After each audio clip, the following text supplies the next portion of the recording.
The very latest on the situation right now. Well, you can see those fire trucks making their way through that devastated Palos Verdes area and some of those neighborhoods. Now, all of them are coming from a command post that's right here off of Pacific Coast Highway. They get their orders, and then they basically make their way out to these neighborhoods. They're probably looking for hot spots and maybe some other types of incidents out there. Also checking property to make sure that the portions that are standing will be safe for others to get there later on. We're also starting to see a lot of infrastructure trucks down there. You know, you can see some of these vehicles right there. I venture to say, well, those are actually the fuel trucks for the fire trucks that are down there. But then we also see a lot of the DWP trucks down there and also water trucks, and they are starting to work on those utilities as well. As I kind of pan out, you can get a real kind of sense of the devastation. Now, we have been talking about this from Skyfox since about the first time we got to peek through that smoke to see some of these homes and some of these neighborhoods. Today, we're actually about 3,000 feet lower than we have been because air attack is here, but they aren't utilizing any of their aircraft. So they allowed us down about 3,000 feet, which is good. It's anything helps, and we can still get a better look at all those homes down there. It is still amazing to me when I look down there and you see. And the two things that really jump out at me are the fact that of that total devastation, where there are neighborhoods that are completely flattened, but then there's neighborhoods like this where homes are gone, and then right next door, other homes are standing. We've actually saw in one spot with that trailer park that's right there off of PCH, we thought that all the trailers were gone. There's actually one still standing. Now, I'm doing this because I do have some children of my own and some of my grandchildren, and I'm just going to say this out loud, is for all the children out there that have lost some things inside their homes, and one of those things might be stuffed animals. I have it on really good authority that all the stuffed animals got out of all the homes and they are safe someplace wherever they stuffed animals go. But you got to think that every time we pan through these neighborhoods, you see this. And these are homes, and we've talked about this in the past, the devastation, the loss that goes on down there, the personal items that will never be recovered. And people say that all the time. It's like, well, property can be replaced. Some things can be replaced, but they might not be that same thing that you had lost to begin with.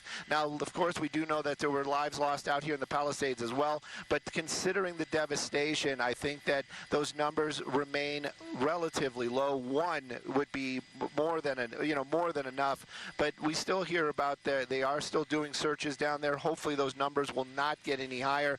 We haven't seen anything particularly like that, but getting back to that infrastructure right here, and then I'll toss it to Maria for some weather, is you can see the infrastructure is here. And there is something interesting as well. We're not on the ground, but those underground vaults right there, we've been watching as they've been taking the parts of the underground vaults, the transformers, and they actually bring them back to the command post area, and then they're basically taking them and going through them. I'm kind of curious what they're actually looking for, if they're looking for some sort of evidence of failure or possible or something else.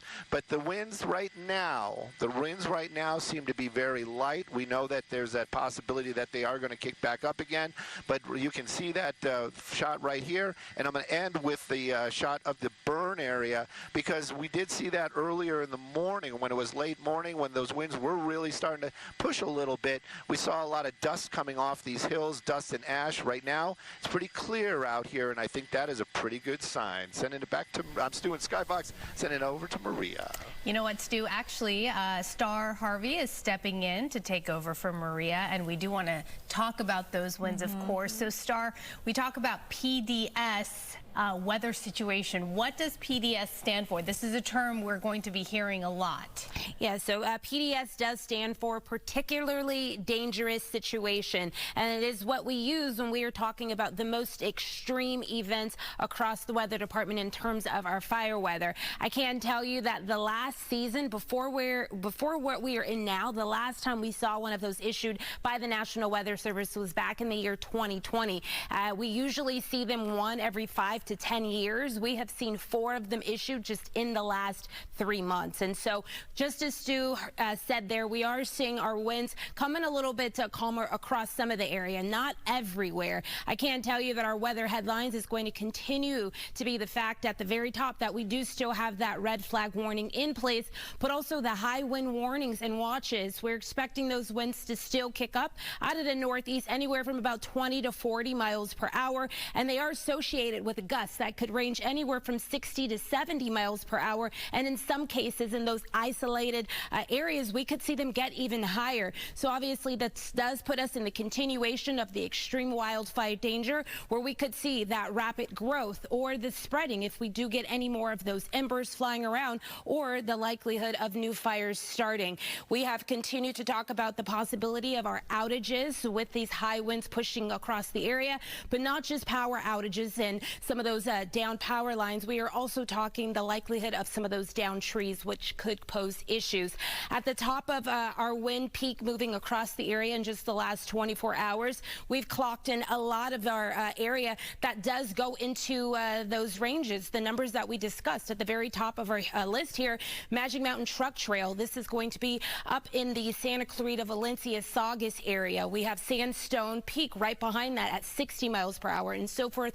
You do see those miles per hour kicking up anywhere from about 46 and close to 60. Our current winds, we do have a little bit of a break across some of the areas, but not everywhere. Still checking in on this bullseye here, this contoured area. So we do see winds going across the Ventura County area anywhere from about, I'd say, 10 to close to 25 miles per hour. Across the Grapevine area, moving you over into Santa Clarita. Winds still kicking up there. I did see Gigi out there with winds at about 15 miles per hour. And these are our sustained winds, not those gusts where we just see those bursts of winds pushing out at us. Across the Malibu Hills, Santa Monica, Los Angeles Basin, Beverly Hills, moving over into Burbank and portions of the San Fernando Valley, we do see winds coming in at about 5 to 10 miles per hour. And over towards areas east of Santa Monica, we do have still some winds at about 5 to 15 miles per hour. And another area I do want to continue to watch is going to be the Inland Empire region through today. So we have our winds kicking up, but we also have problems in our humidity. We have a very dry climate right now. We are looking at numbers that have been this way over the last several days, anywhere from about 10 to 20%. And this is desert-like dryness here, and we are talking about a good portion of the area. We have Pasadena at about 12% right now. Burbank at 14%, Buena Park at 11%, and we do have a lot of those teens on the map. And this is going to continue not just for our Tuesday, but into our Wednesday as well. So tomorrow, here's a future cast. So I went ahead and got us to the next few hours where we do still show those areas off across portions of the 101, but also pushing up towards the 5 corridor, the 14 freeway, up and across our San Gabriel Mountains, our Santa Susana Mountains. We're continuing to watch, and we are not letting up in the advisories, because if you take a look here, the contour still stands across a good portion of the area, with the exclusion of portions of Los Angeles, the South Bay, stretching down towards portions of Orange County. This is a look at our winds, our future gusts getting us into tomorrow morning, and we're not expecting things to lighten up wind-wise until we make it to the end of tomorrow. So that is going to continue with our red flag warning. Red flag warning is in place until 6 p.m. tomorrow. But that PDS, particularly dangerous situation, is continuing through tomorrow at noon. And it is going to be for all of our highlighted regions here, but also the circled out areas. Those are the areas that we are continuing to keep our eyes on, because these could be our biggest problem areas. We have a few watches and warnings in the wind department. For all of our highlighted area, we're seeing a wind advisory, and this advisory is going to continue through tomorrow as well, where we could see our winds get very high across the area. Our air quality has been impacted through these events, but I can tell you, just as you heard with Stu there, we are seeing some improvements. And I know this is probably really hard to believe, but I did check in on one of our sensors across the Los Angeles area. This is downtown to be exact. We have some good air quality across the area, but we have sensors placed all over the region, and a lot of these sensors are coming in at the good zone. And we have a few of those moderates out there as well, but all in all today, not too bad in comparison comparison to where we have been. We do, however, have an air quality alert in place, and rightfully so. It's going to be all of our gray contoured area here. This is going to be, of course, for that mandatory wood burning ban, but also because we are likely to see some of that dust moving around the area with our winds coming across the region. Temperatures right now, we have a lot of 50s and 60s on the map along our coast. 63 in Santa Monica, 68 in Long Beach. We have 67 in Santa Ana, 64 in Pasadena. And just checking in on our 7-day forecast, we do have a very slight chance of precipitation towards the end of our week. And I can tell you, we definitely are looking forward to it. And our red flag warnings are still in place through tomorrow. Back to you. All right, Star, thank you. And we do go to the mayor's office where Mayor Bass will be speaking. So family, let's listen in. Consumables, those kind of things. As you go through the application process, then, if you're insured, you should go to your insurance company, which could help you with most insurance policies. Will not only help you with home, but alternate living expense. If you're uninsured, you should keep on going into FEMA. FEMA could give you the 2 grants that I talked about. One is called Other Needs Assistance, which is a grant up to $43,600 that helps with personal property costs, medical and dental, transportation, funeral costs, and miscellaneous costs. The second grant is called Housing Assistance. And for the homeowners, it would help with repair, replacement, and lodging expenses reimbursement up to $43,600.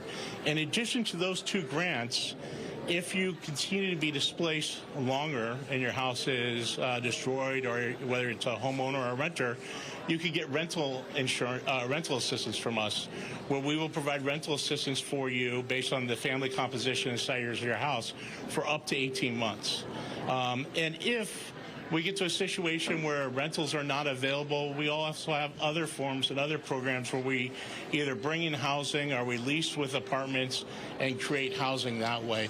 This is a decision when we start getting to temporary housing and more of the longer-term housing needs that people have until we rebuild. These are decisions that we'll work out with the local community to see what fits best for the displaced population they have, and we'll turn on those programs as needed. Those temporary housing programs do not impact the $43,600. I think what's key is that individuals that are insured have to go to their insurance company first. If they're underinsured, they could then come back to us and seek additional assistance for the underinsurance. The other rumor that I talked about this morning had to do with the 100% cost share waiver of the president. So the president waived 100% of the costs for the firefighting costs and for debris removal, which is going to be important to start the rebuilding process. He's done that for 180 days. That 100% doesn't apply to our grant programs. So our grant programs to individuals are already 100%.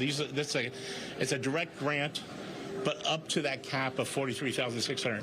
The good news is in the state of California, when you get a max grant, adds $10,000 on top of the house repair grant. So that's what you get from FEMA. In some cases, it may not make you whole, but it's meant to jumpstart recovery. And then other programs such as SBA and other programs will help you to make those next steps along working with philanthropy, nonprofits, and other organizations.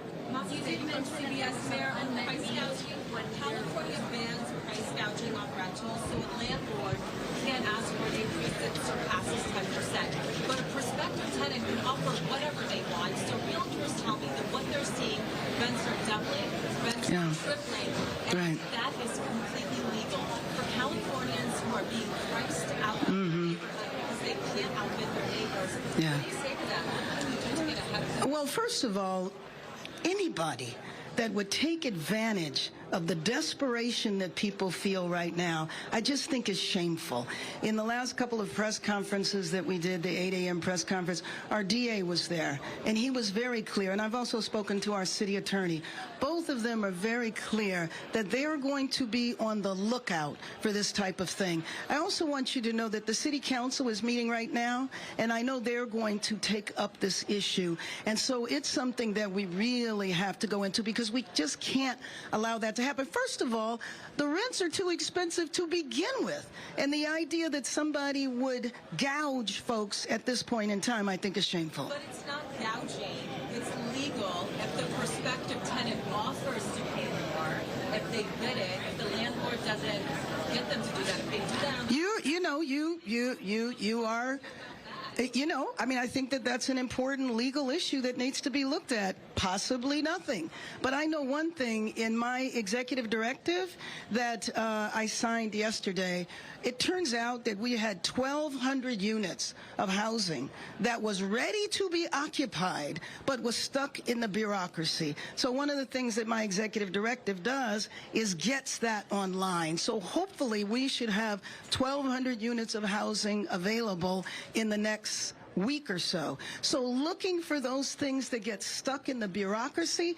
I mean, first of all, you know that I've been trying to deal with the bureaucracy from the beginning, and I feel like we've moved the needle forward a little bit, but not enough. And so this crisis that we have now that we're dealing with, we've just got to be able to get past this red tape. It hurts people. Thank you. Yes, Josh. This began about a week ago. Some of our viewers, people who lost their home, that are evacuated, they've told us that they feel as though you've been in the background. We know that you've been into the fire zone. We haven't seen you in the fire zone. We haven't seen you with evacuees. We haven't seen you with people who lost their home. We haven't seen you with the checkpoints. What is your response to that? Is this tragedy just too big? Oh, no. Let me just tell you, I don't always bring cameras with me where I go. But I have met with evacuees. I have been in the fire zones. But I've also been trying to do everything that the city needs to respond to this as well. And so what are they telling me? Oh my God. I mean, the absolute devastation. I met with a family a couple of days ago. And, I mean, when people are in the middle of grief, they're angry, the shock. Just when I went up, for example, yesterday in the helicopter, and you could see the devastation, it's unimaginable. And so to sit and talk to a family that left, didn't even plan to, they thought they were going to leave for a little while. They didn't think that the fires were going to consume their property in the way that it did, and they're left with nothing. And so to me, when I am talking to people like that, there's actually a woman here that I just talked to who lost her home, and she's here volunteering. And she's from Palisades, and she said that, I asked her how long did she live in her house. 44 years she lived in her house. She's left with nothing right now. She's staying with one of her adult children. And what is your plan to combat the misinformation? Well, you know what? I know. Oh, my God. I mean, all you need to do is just add in the Internet. The misinformation, the disinformation. When Mr. Fenton was talking this morning, I'm not sure he mentioned it, but he has a whole web page now that is basically rumor control. So as you know, and you've heard a lot of claims of different things, it's really important to me personally to not get stuck in that, to be a person that is telling what is actually going on so people get real information, first and foremost, so that they stay safe. But it's something that we have to do all the time, because in people's emotion and grief and anger and shock, it is not that surprising that you would have a lot of misinformation. So thank you. I appreciate it.